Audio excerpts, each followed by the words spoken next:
today the main fight is against the ideology of the RSS and the ideology of the Congress Party.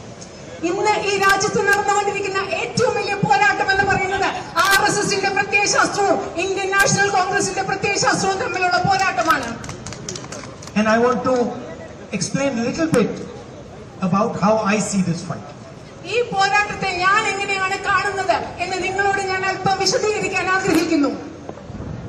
So the BJP people, the Prime Minister, they say one nation, one people, one language, one leader. പ്രധാനമന്ത്രിയും ബിജെപിയും പറയുന്നത് എന്താണ്? ഒരു രാജ്യം, ഒരു ആളുകൾ, ഒരു ദേശം, ഒരു നേതാവ്.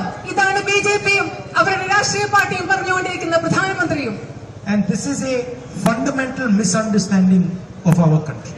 ഇതെന്ന് പറയുന്നത് ഒരു ദേശം, ഒരു നേതാവ് എന്നെല്ലാം പറയുന്നത് നമ്മുടെ രാജ്യത്തെ കുറിച്ചുള്ള അടിസ്ഥാനപരമായ ഒരു തെറ്റിദ്ധാരണയാണ്. Because language is not something that is imposed from the top. Language is something that comes out from inside the person, inside the heart of the person. ഒരർത്ഥത്തിൽ പറയുമ്പോൾ ഭാഷ എന്ന് പറയുന്നത് മുകളിൽ നിന്ന് അടിച്ചേൽപ്പിക്കുന്ന ഒന്നല്ല. ഭാഷ എന്ന് പറയുന്നത് മനുഷ്യന്റെ ഉള്ളിൽ നിന്ന്, മനുഷ്യന്റെ ഹൃദയത്തിൽ നിന്ന് ഉരുത്തിരിഞ്ഞു വരുന്ന ഒന്നാണ് ഭാഷ. To tell a person from Kerala that your language is inferior to Hindi, for example, is a insult to the people of Kerala. ഉദാഹരണത്തിന് കേരളത്തിലെ ആളുകളോട്, നമ്മൾ മലയാളികളോട് പറയുകയാണ് നിങ്ങളുടെ ഭാഷയായ മലയാളം ഹിന്ദിയേക്കാൾ താഴെയാണെന്ന് പറഞ്ഞാൽ അത് മലയാളത്തോടും മലയാളികളോടുമുള്ള അപമാനമാണ്. It is like saying what is coming out of your heart is inferior to what is coming out of the heart of a person in Uttar Pradesh. അതിങ്ങനെ പറയുന്നതിന് തുല്യമാണ്. മലയാളികളുടെ ഹൃദയത്തിൽ നിന്ന് വരുന്ന ഒരു കാര്യം, മലയാളികളുടെ ഹൃദയത്തിൽ വരുന്ന ഭാഷ, അത് ഉത്തർപ്രദേശിലുള്ള ഒരാളുടെ മനസ്സിൽ നിന്ന് വരുന്ന ഭാഷയെക്കാളും അതിനേക്കാളും താണതാണെന്ന് നിങ്ങളോട് പറയുന്നതിന് തുല്യമാണ്. Malayalam is not just a language. It is your link to your civilization. Malayalam എന്ന് പറയുന്നത് കേവലം ഒരു ഭാഷ മാത്രമല്ല. മലയാളം എന്ന് പറയുന്നത് കേരളത്തിന്റെ സംസ്കാരത്തോടെ, കേരളത്തിന്റെ നാഗരികതയോടെ മലയാളികൾക്കുള്ള ബന്ധമാണ്.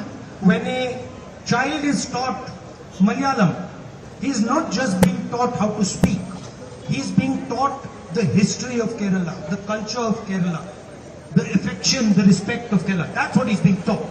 ഒരു കുഞ്ഞിനെ നമ്മൾ ഉദാഹരണത്തിന് മലയാളം പഠിപ്പിക്കുമ്പോൾ ആ കുഞ്ഞിനെ വെറും ഒരു ഭാഷ മാത്രമല്ല നമ്മൾ പഠിപ്പിക്കുന്നത്. കേരളത്തിന്റെ ചരിത്രമാണ് നമ്മൾ ആ കുഞ്ഞിനെ പഠിപ്പിക്കുന്നത്. കേരളത്തിന്റെ സംസ്കാരമാണ് നമ്മൾ ആ കുഞ്ഞിനെ പഠിപ്പിക്കുന്നത്.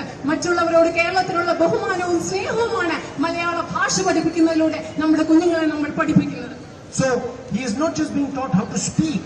He is being taught how to listen. He is being taught how to believe. He is being taught how to respect. These are all things that come out of communication of the language.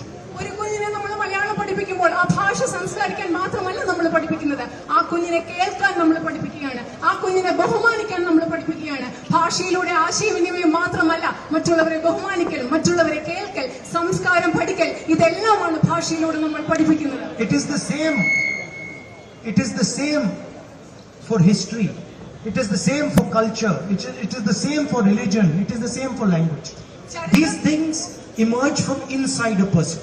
ഇത് ഭാഷയുടെ കാര്യത്തിൽ മാത്രമല്ല, ചരിത്രമാകട്ടെ, സംസ്കാരമാകട്ടെ, മതമാകട്ടെ, എല്ലാം ഉരുത്തിരിഞ്ഞു വരുന്നത്, ഉത്ഭവിച്ചു വരുന്നത് മനുഷ്യന്റെ ഹൃദയത്തിൽ നിന്നാണ്. It is like looking at a bouquet of flowers and telling the red rose that we don't like that you are red, we want you to be white. ഇത് പൂക്കളെല്ലാം നിറഞ്ഞ ഒരു ബൊക്കയിൽ നോക്കി പറയുകയാണ്, ചുവന്ന പൂവിനോട് നോക്കി പറയുകയാണ്, ഞങ്ങൾ നിങ്ങളെ ചുവന്ന പൂവായി കാണാൻ ആഗ്രഹിക്കുന്നില്ല, നിങ്ങൾ മറ്റു നിറത്തിലേക്ക് മാറണം എന്നൊരു ചുവന്ന പൂവിനോട് നോക്കി പറയുന്നത് പോലെയാണ് അനേകം ഭാഷകളുടെ കൂട്ടത്തിൽ ഒരു ഭാഷ മറ്റു ഭാഷയേക്കാൾ ചെറുതാണ്, മോശമാണെന്ന് പറയുന്നത്. It is like saying to a bouquet of flowers that we want every flower to be white. We don't want red flowers, we don't want purple flowers, we don't want yellow flowers, we just want white flowers.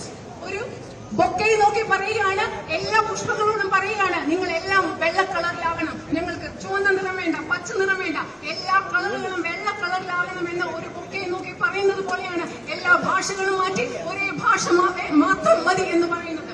And India is like a bouquet of flowers. India എന്ന് പറയുന്നത് വിവിധ നിറങ്ങളിലുള്ള വിവിധ പുഷ്പങ്ങൾ ചേർന്ന ഒരു bouquet പോലെയാണ്. And every flower has to be respected because every flower promotes the beauty of the bouquet. അതിലെ ഇന്ത്യ എന്ന് പറയുന്ന വിവിധ വർണ്ണങ്ങളിലുള്ള പൂക്കൾ ചേർന്ന ഈ ബൊക്കയിലെ ഓരോ പൂവും ബഹുമാനിക്കപ്പെടണം. കാരണം ഇതിലെ വിവിധ നിറത്തിലുള്ള ഓരോ പൂവും ആ ബൊക്കയുടെ സൗന്ദര്യം കൂട്ടുന്നത് പോലെ ഈ രാജ്യത്തിന്റെ സൗന്ദര്യവും കൂട്ടുന്നു. And this idea that India should have only one leader is an insult to every single young Indian person. ഈ രാജ്യത്ത് ഒരേ ഒരു നേതാവ് മതി എന്ന ആശയം